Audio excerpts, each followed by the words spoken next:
Hey guys, Ryan Smith with the Ryan Smith Home Selling Team here to discuss the art of making the deal. So how do you negotiate? If you're buying or selling, you're going to end up negotiating at some point. So what are some very helpful tips to become a great negotiator and to negotiate the best contract for you? Well, we're going to talk about that today.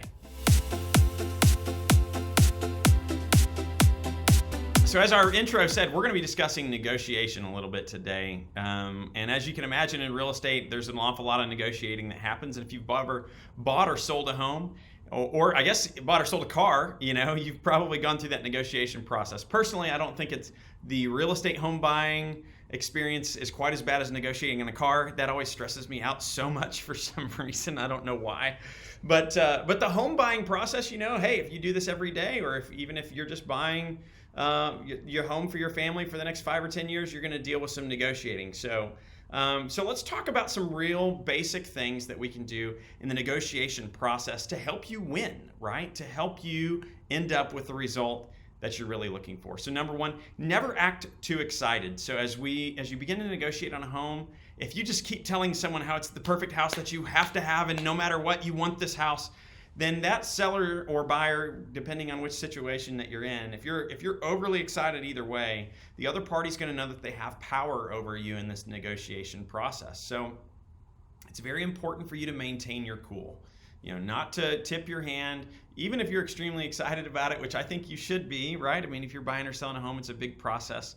And trust me, as you go through that, we're going to be excited for you as well. But it is important for us as your professionals, and even for you as the buyer or seller, not to get too excited, right? Like, maintain a cool hand as you're going through this. And it's fine for your agent to know what's going on, but your agent and you both, at least when you're communicating to the other party, you need to be very calm and collected. That's extremely important. Number two, knowledge is really power here. So to use your knowledge of what is going on either in that neighborhood or in the area around you or about that house specifically to your advantage, right? So, you don't want to be unfair to the other people. That's really not what we're looking for. But, use your knowledge of the specific home that you're buying or the specific area that you're buying in to your advantage as you're in that process. In alignment with using your knowledge, trust is learned, and once it is broken, it is very difficult to recover from that.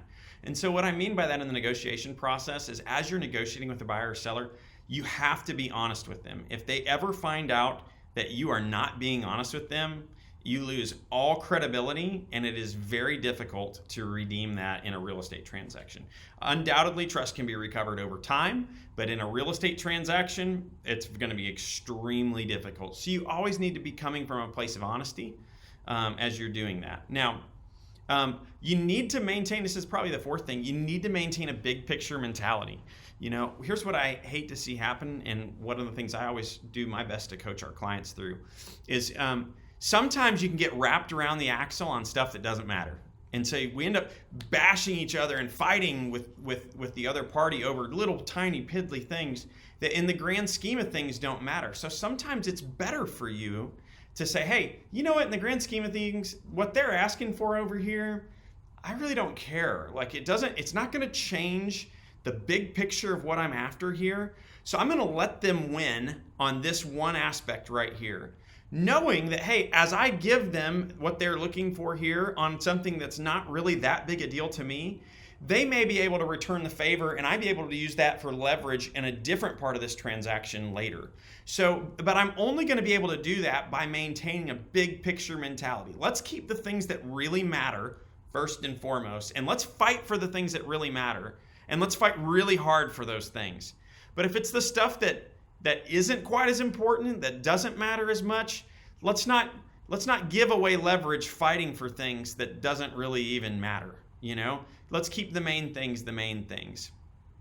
And finally, I will say, if you can provide a way to get to that win-win, right? If the other side feels like they're winning as you are winning, that is the best way to negotiate. It is always best for them to feel like they're winning as well as you winning. And it doesn't mean that you can't end up with a tremendous result by having that win-win mentality. You can. In fact, oftentimes, the best results that we've ever helped people to negotiate through and win with, the other party walked away from it feeling in some way, while they weren't after the same things that we were, the things that they were after, they felt good about, and our clients walked away feeling tremendous about, right? And I will say, kind of in line with that win-win, it is going back to that statement I said just a second ago, keeping the main things the main thing, right? Don't focus on the little things that don't matter to you as much. Let's figure out what your real priorities here are and what your real goals are, and let's fight like tooth and nail for the main things and to accomplish your main goals. And if there's other things that are important to the other party that maybe aren't as important to you, it's okay to give there, because hopefully in this negotiation process, as you give them a little of what they want over here, as you are negotiating for your goals and your objectives, that may give you a little bit of leverage to reach what you're really, really after. So anyways, I hope that's really been helpful. Don't act too excited, right? Stay stable, have a good knowledge base. Make sure we're being honest with them. Trust is always very difficult to gain back, so make sure that we maintain that good trust. And then look for that win-win scenario and keeping those the main thing, the big goals at the forefront of our focus in the negotiation process. So hope that's been helpful. Negotiation is something we're doing quite often, and obviously if you're going to buy or sell, you're going to do it with us. So hope this has been helpful. So reach out to us. You always know where to reach us, 213-5335 at the office or ryansmithhomes.com. That's where you can find all the goodies about local real estate. So we're here to serve and help. Reach out to us anytime. Take care.